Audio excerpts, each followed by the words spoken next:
Mr. FEMI FANI-KAYODE joins us now from our Abuja studio. Thank you, Chief Fani-Kayode, for joining us tonight on the program. I appreciate it.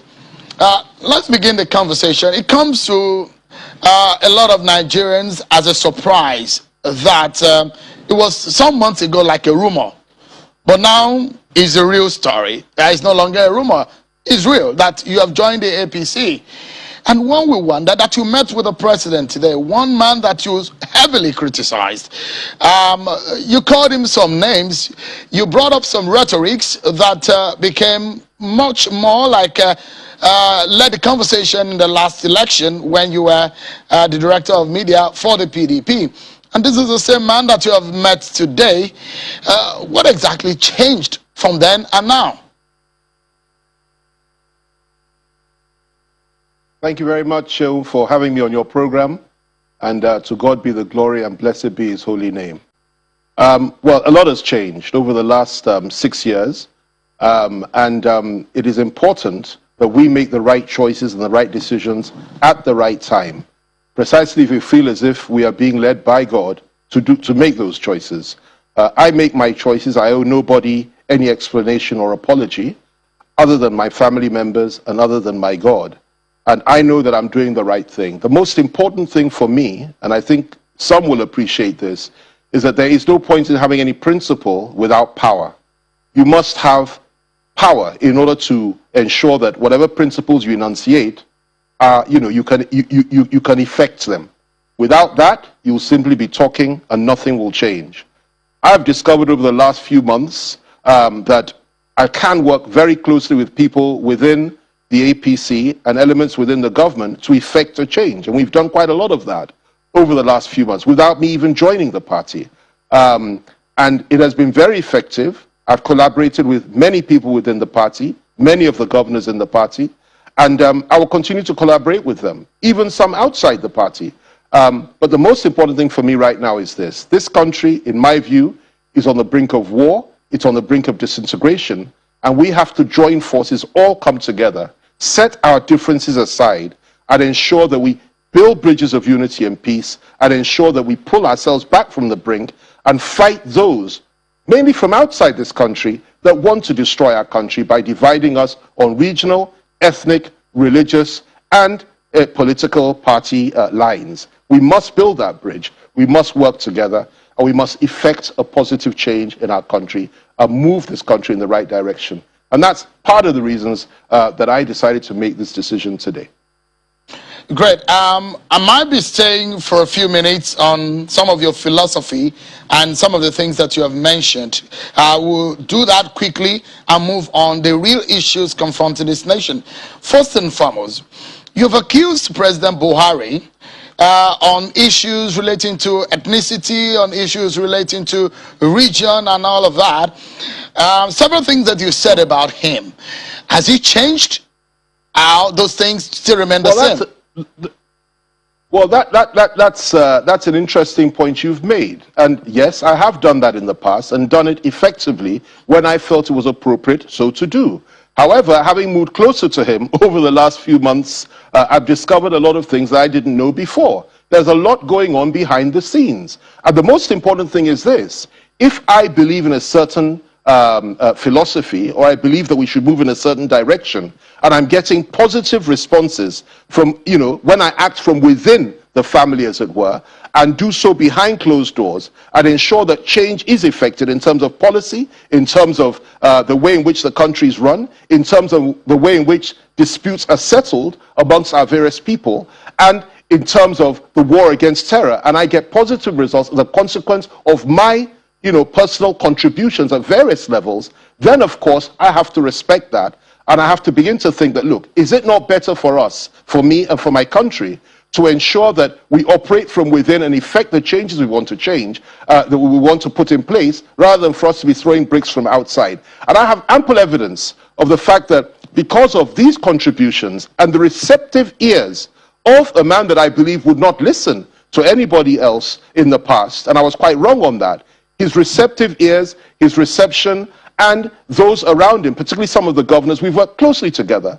And I have seen that definitely this is a man that one can work with, providing you go through the right channels. And that's what I've been doing. It's been very effective, and I believe that I'll continue to do that. And, you know, we made a declaration today. The president was gracious enough to see me, to receive me, and receive me very, very warmly. But the next few days will make, you know, the formal steps. I'll be joining the party. I will be joining in FCT Abuja, not in the Southwest. I'll, you know, become a formal party member, and then we'll do a reception, and I'll be able to say far more, you know, many more things than I've said today. But this is the first step on a long road, and by God's grace, we will ensure that our country, you know, pulls back from division, pulls back from war, and pulls back from throwing bricks at one another, which is what some people want us to continue to do, which I will not do anymore.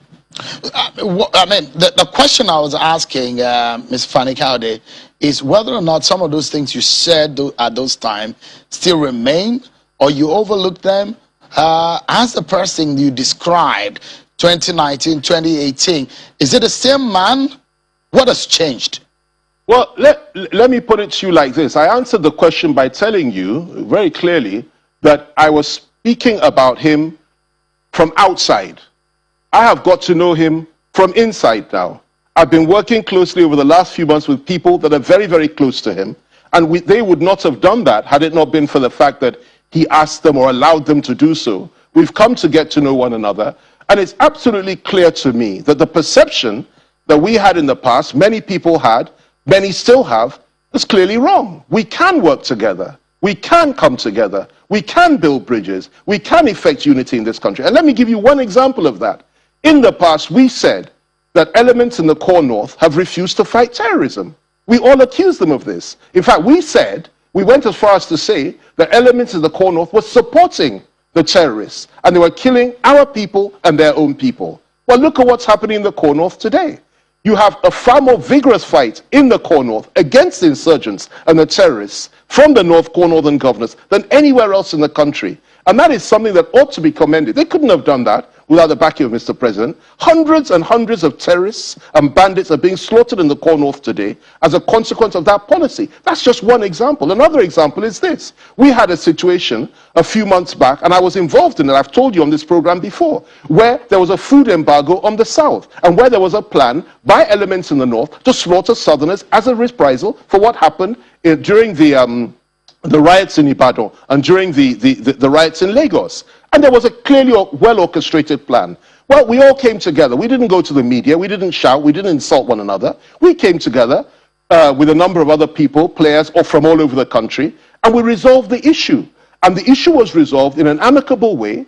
Nobody was killed, no reprisal killings in the south, the food embargo was lifted, and Nigeria moved on. Now, that is the way to operate, as far as I'm concerned. There is a time to shout and scream and fight and criticize and condemn. There's a place for that in democracy. There's also a time for us to keep our cool, work purposely and constructively together to ensure we come to a good and expected end for our people and for our nation. And that's where I am today. I have not changed in terms of my core values and my principles. I will never change in terms of my core values and my principles. And I will carry those core values and principles into the APC and fight my corner any day, any time. But one thing I'll tell you is this. We need to respect other people's views. We need to work together with other people, even those we disagree with, and we need to ensure that this country remains one. And that's what I intend to do, and I owe nobody an apology for that.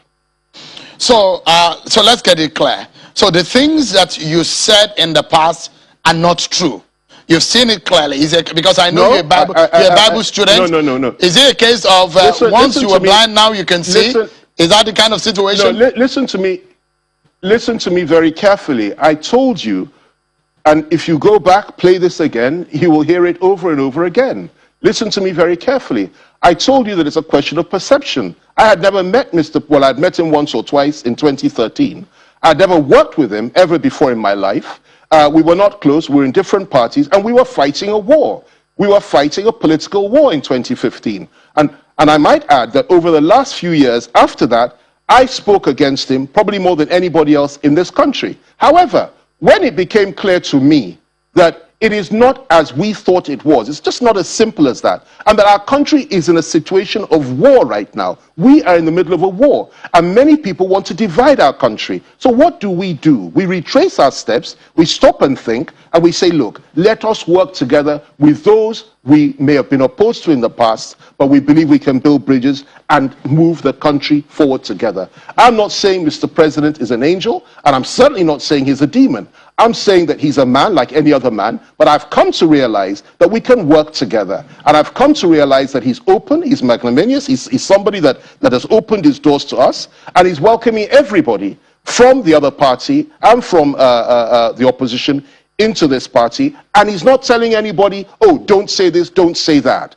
As long as I'm guaranteed that I can work with him, I can work with anybody in order to ensure that Nigeria survives. Today's major issue is not what you or I think of President Buhari, or what you think of me, or what I think of you. Today's major issue is the survival of our country as one nation, and to ensure that we keep Nigeria one, and we ensure that we treat those that have been maligned or treated badly in the past, I'm talking about various ethnic groups and people that feel marginalized, with sensitivity and compassion and understanding. If you want to do that, then you have to work with everybody. So when you ask me questions like this, I'll put this to you. In the past, other people have defected from one side to the other. Virtually every major political player has done that. Does that then mean they disavow everything they've said in the past? Not necessarily. Maybe, maybe not. But these things are a question of time. We agree one day, we may disagree the following day. We may agree today, we may disagree tomorrow. And that's the position that I have taken. Right now we're in agreement, we're working together, and I'm proud to be where I am today, and I know this is the way forward. I know I can get far more done this way for my people and for my country, and I have no regrets for doing that. In fact, I'm very proud of the fact that I can do this, despite what people might think or say. I must give it to you that the power of eloquence that God has given to you makes it even easy for people to understand what you say. And perhaps there's a reason why a lot of people seem to love it when you're explaining yourself and your philosophy. And perhaps the reason why we have to take up some of the things that you have said. One of the things that you said in the past, in 2019, for example, your words, in your own words, you said, I would rather die than join the APC. In December 15, 2019, you said, and I quote, I'm committed to opposing the APC and those that are in the ranks for the rest of my natural life, and I will never join them no matter what. End of quote. In fact, for those talking about your defection at that time, you told them, you said it was false and insulting. Good. Can I answer the question now? Have Absolutely. You finished the nice quotes? Absolutely. Thank you very much. Let me put this to you. A lot has happened in the APC itself over the last few years. Would you agree with me? You are a political commentator. You know what has happened in the APC. You know what has happened in the PDP. I won't talk about the PDP on this program until they throw a brick at me, then I will respond. I never throw the first punch. I always throw the last. But let's talk about APC. The APC I was speaking about at that time is not the APC of today. The APC of that time, and I'll say it any day, anywhere, the APC of that time did not have the leadership that they have today.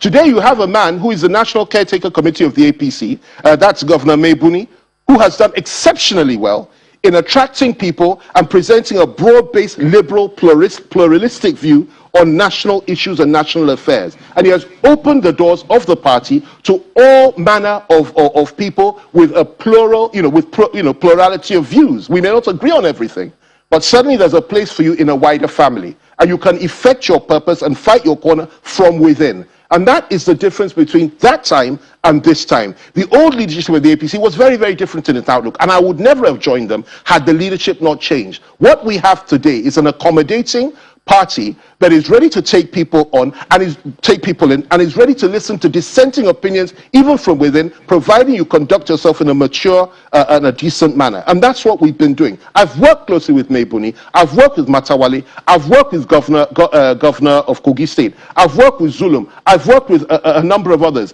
even the Governor of Plateau State. We've been collaborating over a period of time, Senator Grace Bent and so many others. And I'm telling you that there may be a plurality of views here, But we all agree on one thing, that people should be treated fairly and decently, regardless of where you come from in this country, regardless of your religious faith. We believe passionately in that. And we must not continue the narrative that we had in the past, that, you know, we must divide one another and fight one another on religious or ethnic grounds. And that's the new me, and I am very, very proud of that. But the party has changed. Not me, the party has changed. And the president has been accommodating of that change, which is very gracious of him. And that is why I am where I am today, and I'm very proud to be here. It doesn't matter what people think. It doesn't matter what people say. If I give you quotes of what others have said over the years about one another that are now together, you will be shocked. I have a whole list of them. But let's not focus too much on what you think of what FFK has done or thought. Let's focus on our country, unity, peace, and building the bridges that we need to build to ensure that we don't turn against one another as a people and end up having a civil war. I'm committed to fighting that. I'm committed to fighting the terrorists. I'm committed to standing by this government as long as they continue to fight the terrorists and kill them morning, day and night. And what's happening in Zamfara today and in the Northwest, you know, it gives me immense joy to hear that they're being slaughtered like flies. I like that very much. And that's one of the reasons I joined today. All right. There is a vehemence in what you say, in the use of language, and perhaps the time when you say you'd rather die than join the APC. Do you think maybe you went too far? No, let me tell this, Shehu, again, it's not a question of use of language, it's a question of commitment, it's a question of understanding, and it's a question of accepting the fact that people base their decisions on conviction and not any form of opportunism. That's certainly me. If I wanted to be opportunistic, I would have done this long ago. I will never surrender my principles or my core values. But let me put this to you. I'll repeat what I said earlier. It is the party that has changed, the leadership of the party, the quality of the party, the accommodating nature of the party, and the people within the party. The APC of today is a liberal party. It is not a hardline conservative party. It is accommodating. It is a party that is prepared to take people that do not share views with others, but are prepared to fight their corner from within. And that's how any political party ought to be. That's how I perceive it. I didn't just perceive it. I have worked with these people, and I have built bridges with them, and I'm very proud to be here. I will not speak about the other side. I won't say anything about the PDP that's negative. I have friends in the PDP, but let me put this to you. There are still a lot of issues that need to be resolved in the PDP. And I'm not, you know, people like Governor Ogwai of Enugu, people like the Governor of Bauchi State, Bala Mohammed, and a number of others are very, very close to me. I have immense respect for them. And there are issues, however, in the PDP, just as there are in any political party. But let me put this to you. The APC, the leadership of the APC has evolved dramatically. And that evolution has attracted people that are intellectual, that are sharp, that are smart, that are focused, and that want to keep Nigeria together and at the same time treat every Nigerian, regardless of faith, regardless of ethnicity, as one and as equal. That is what I find attractive of the new APC. So when you say that I will not die, I will live long and I'll prosper because I make the right choices at the right time. I will not stay in PDP simply for the sake of staying there because I said something different in the past. I will move when I believe it's appropriate. I'll go forward. I'll save Nigeria. I'll fight for Nigeria. I'll defend Nigeria, and I'll defend our unity and our peace any day, anytime. And this is where it is best served for me to do that right now. Could this be possibly your final bus stop? Well, ask any politician that question and I'll give you the same answer. Only God knows tomorrow. As long as my core values are honored and respected, I will stay where I am. I stayed in PDP for a very, very long time, despite a number of issues that arose. If you remember, I would have left a number of months back. But the whole National Executive Committee came to my house and made an appeal to me to stay. And I honored them by staying longer. However, anything can happen tomorrow if people do not do the right thing. I reserve the right to change my mind if, for example, I come to Channels Television and you're rude to me, and I'll say, oh, I'll always be on Channels, but if you're rude to me, I will never come back again. So people do make decisions based on what is happening on any given day. But for now, I'm very comfortable. I'm very happy. I'm delighted to be here. I'm delighted at the fact that they have welcomed me with open arms, and they have given me a pride of place in the sense that the kind of access that I have to so many people in so many places, I never thought I'd have. I never thought I'd be able to get, given what has happened over the last 6 years. And that says a lot for Mr. President. It says a lot for the party leadership. It says a lot for the party. So that's where we are today. Only God knows tomorrow, but we will be consistent. We'll be clear. We'll be focused. Nigeria must remain one. Nigeria must stand together, and there must be no ethnic or religious bias. Given that, if that is the case, I will stand and I will fight my corner any day, anywhere within this party. Talking about fighting your corner, already, some people already, those who perhaps agree or don't agree with you, already talking about your latest decision, and they're already criticizing. Let me just let you know some of the things that your critics are saying. Some have criticized, and they wanted to know that they're saying that maybe you're leaving the PDP is finance related. So I don't expect that kind of ridiculous and absurd question from you, okay? I have never ever lacked in finances. There have been no inducements. Politicians don't move because of finances. If I wanted finances, I would have moved a lot sooner than today. I have struggled and I have fought over the last 6 years more than any of the little monkeys that said what you've just said to me now.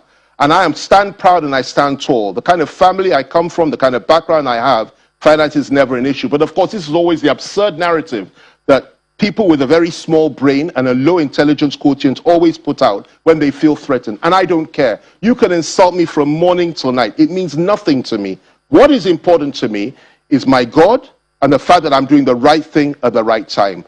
I am considerably more wealthy than most people think. And I don't need anything from anybody. I work hard. I've always worked hard, and I've never lacked anything good. When I was fighting the government, you didn't talk about finances or no finances. Now that I'm not fighting the government, you're talking about finances or no finances. It's an old narrative. It's an old story.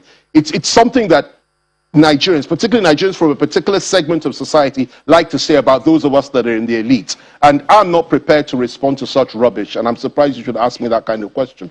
Why don't you go and ask others no, wait a minute, let me finish. Why don't you go and ask a number of others that same question whenever they defect? It's a very insulting question, and there's no basis to it whatsoever. I'm pretty much, I'm sure that you know how to fight your battle, and in your corner, you pretty much know how to respond to those of your critics. We're due for a break in 30 seconds, but what do you say to your followers who have been following you, who believe everything you say, and now that you have the opportunity to communicate with them on your new decision, what do you tell them? They know where you stand, and today you've changed your stance. What do you say to them? I say they've always known that whenever I make a decision, it's based on conviction and understanding, and it's for the right reasons, not the sort of nonsense that whoever you were quoting was saying over there. They believe in me, and those that believe in me have to trust me. Believe me, I usually get it right, and I'm usually far ahead of most people in such matters. I'm doing the right thing for Nigeria. I'm doing the right thing despite the kind of insults that you and others are putting to me by asking me that question. I will continue to do the right thing no matter what it is anybody says for this country and for my people. I will be in a position to effect change in this country. I will do the right thing for these people. Whether they see it in me today or not, they will see it tomorrow. This was the right decision. I will ensure we're in power. I will ensure the right thing is done with that power. I will ensure that our country remains together. Love me or hate me, that is me, and I'll stand where I stand. For my followers and supporters, I thank you, and I trust you, and I know you will trust me. That's what I have to say. Chief Fani-Kayode, those were not insults from me. I was just taking questions from your critics. But we'll take a breather. Thank you for putting insults from other people to me on your program. But that's okay. You and I, we love this, and I love insults too. I love insults. You know that. I enjoy it. Know that I'm a proper Yoruba man, and I know what it means to respect elders. So, but we'll take a break. Stay with me, Chief Fani-Kayode. When we return, there's more to talk about. Everyone, we'll take a breather, and when we return, more to talk about this country, the decision of Minister Fani-Kayode, and what it means for Nigeria's politics. After this time out, everyone, we'll be right back.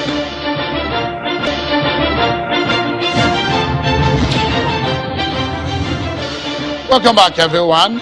We've been speaking with our former Aviation Minister, Chief FEMI FANI-KAYODE, who has rejoined the All Progressives Congress, APC, and he was on a visit to President Muhammadu Buhari today. Let's get back to the conversation now. Chief Fani-Kayode, some of the issues that you raised before you joined the APC was had to do with some of the unrest that we've seen, especially in the southwest region. Let me ask you, where do you place Igboho in this new scenario? Sunday Adeyemo. Yes. Well, Sunday Igboho is a friend of mine, has always been a friend of mine, and will always be a friend of mine. I don't deny my friends, regardless of circumstances. But, you know, he may have a particular view on issues. I've always said, and I maintain it, and I said it to the Villa today, that the right of self-determination, in my view, is sacrosanct. People have a right to determine their future. If a people say they want to go, and there's a referendum, I don't see why anybody should say they shouldn't go anywhere. However, my view, though, is that Nigeria must remain together as long as people want to be within Nigeria. And the answer to those that want to break off, as far as I'm concerned, is that we need to reach out to them in love and in compassion and understanding. And that is the policy I adopted with Sunday Igboho. And I'm a better friend to Sunday than many of those that have now turned their back on him and that are denying him publicly. My view is that, fine, we have issues in this country. Some people want to go, many people want to stay.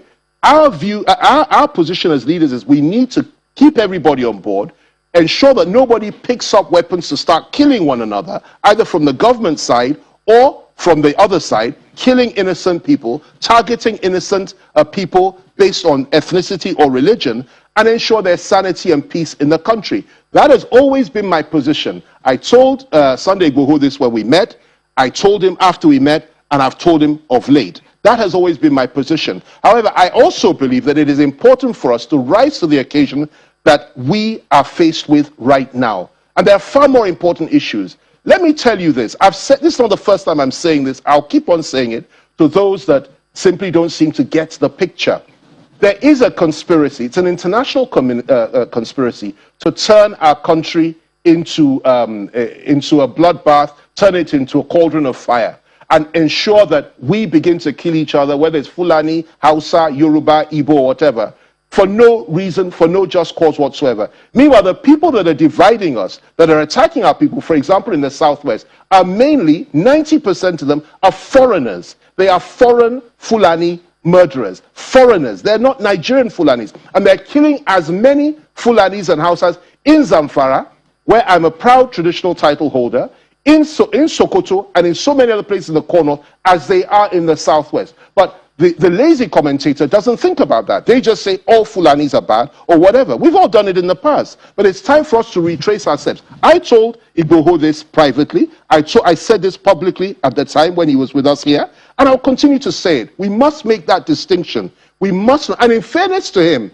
if not for Sunday Igboho at that time, we would have had a problem in this country because he went out of his way to give assurances and to offer protection to northerners that were coming back after the food embargo. I'm not going to deny that. I won't say it never happened. Of course it happened. It's a historical fact. He played a key role then. But the situation that he's in now is unfortunate. But I will never deny him as a friend. We may not agree on everything, but he remains my friend. And not just him, there are a number of others that are my friends and will always be my friends, even if we don't see eye to eye on everything. So that's my position on that.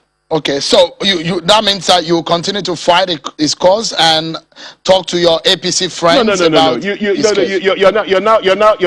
You're putting words into my mouth. I never said I was fighting his cause. I said he was my friend. You can be friends with people and not fight their cause or not even agree with them. Whatever it is, wherever we disagreed, we did so privately. But publicly, he is my friend. And I'll tell you this much, I am committed to keeping Nigeria together. I'm also committed to ensuring that those that want to break up Nigeria are reached out to and spoken to with respect, love, and compassion, rather than say, kill them all. That's my position. And I believe that's far more productive. As long as you don't pick up arms to kill policemen, and you don't pick up arms to kill innocent Hausa Fulanis or innocent Yorubas or innocent Igbos, and you don't target people because of their religious beliefs, as long as you don't do that, you will be my friend.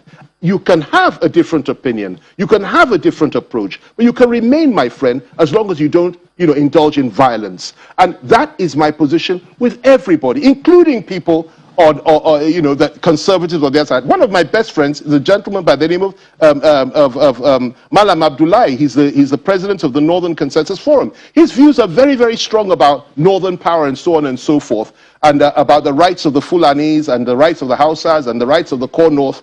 And he feels heavily marginalized. He's always speaking for his people. But he's my friend. We may not agree on everything, but he remains my friend. We must indulge in this new approach of working with people simply based on friendship. We don't always have to agree, but we must ensure that we work together and keep this country one. Treat people with sensitivity and humanity, and you'll get the best out of them. And that's what I did with Sunday Igboho, and that's what he did with me, and we will continue to do that. And I wish him well, and I sincerely hope that he can resolve his issues with the federal government.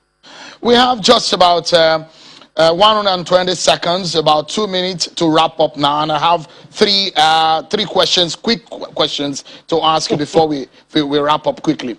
The first being that, politically speaking, every politician relates with their local level stage, which is the ward level.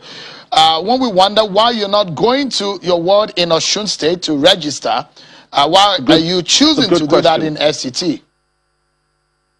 Thank you. That's a very good question. And the answer is very simple. I've lived in the FCT for the last 20 years. I am a Yoruba man by birth, and of course I was raised in the Southwest, and I'm very, very proud of that. But at the same time, I've lived in the FCT, here in the FCT for the last 20 years. It seems absurd to me to be running down to the Southwest just to register into a political party. I live here. I've lived here for 20 years. That doesn't mean I've turned my back on my people. I love the people of the Southwest. I've fought for the people of the Southwest, just as I have for the people of the Southeast, the people of the South, the people of the Middle Belt, and the people of the Core North. But I live in the FCT, and the FCT is a place for everybody. And I believe this is the appropriate place for me to join the party, and I will do that. However, I will still be deeply involved in politics all over the country, including the Southwest. I assure you of that.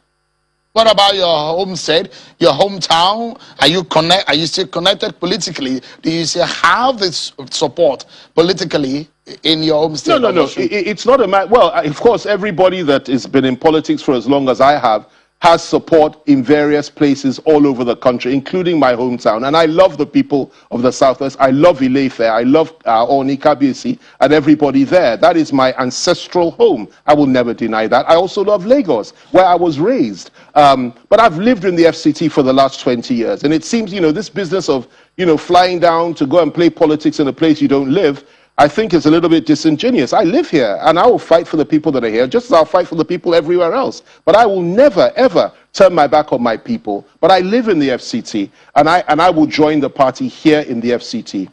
It suits my purpose, and I think that's the best way. Are the leaders of the APC in the Southwest aware of your decision to join the APC? Well, when the leader of the party, the national chairman of the party, is aware, I would assume that every key leader is also aware. Whatever happens, I'm not really that important, whether they're aware or not. Well, mind you, I must tell you, I have consulted most of them. I've spoken to most of them. Kayode Fayemi is a good friend of mine for over 40 years. Dapo Abiodun is a good friend of mine for over 40 years, and quite a number of others. I've spoken to them. I've discussed this issue over a period of time. You see, I didn't make this decision overnight. For the last 1 year, you've seen me, going up and down this country, discussing issues with various governors from various parties. And I'm very, delighted that so many doors have been opened to me. So before I arrived at this decision, it took a lot of consultation, a lot of discussion. And those that I feel it was appropriate for me to discuss with from the Southwest, including people like Omishre and so many others, I've done that. And I will continue to do that. I dare not make this kind of move without letting them know. But so the most important thing is the party leadership is aware, and the president is aware, and the president welcomed me today with open arms and spoke in a very, very wonderful way, which I appreciate. Quickly, you said you were instrumental to those who joined the governors joining the APC.